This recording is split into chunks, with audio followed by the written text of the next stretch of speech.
সালামু আলাইকুম। এই যে দেখতে পাচ্ছেন আজকে একটা মিনি ইউপিএস বানাইলাম। এই ইউপিএসটা কারেন্ট চলে গেলেও আপনার রাউটার বন্ধ হবে না, ঠিক আছে। এখানে ট্রান্সফরমার দিছি, একটা অটো কাট সার্কিট দিছি, ব্যাটারিটা সেফটির জন্য। ফুল কাট করবে, চার্জ হয়ে গেলে ও চার্জ ধরবে, ছাড়বে, ধরবে, ছাড়বে, এরকম ফুল কাট। আমরা ফুল কাট সার্কিট ইউজ করি আপনার রাউটার চালানোর জন্য। বেস্ট মিনি ইউপিএস বলে অনেকেই, যে যাই বলুক। এই যে এখন লাইনে দেওয়া আছে, এই যে আমরা সার্কিট লাগাইছি 7812 লাগাইছি, রিলে লাগাইছি, ঠিক আছে।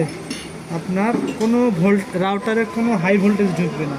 এই যে মিটারের দিকে ফলো করেন, এখন কিন্তু লাইনে দেওয়া আছে, যে ইন্ডিকেট জ্বলতেছে।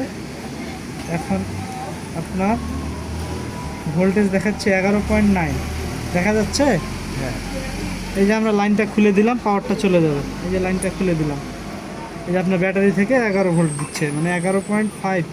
ব্যাটারিতে একটু চার্জ কম আছে, যার কারণে আপনার 12 ভোল্টের যে আউটপুট দেবে, 12 ভোল্টের উপরে দেবে না, 11 থেকে 12 ভিতরে দেবে। আবার এই যে লাইন দিলাম, এই যে আবার চলে আসলো।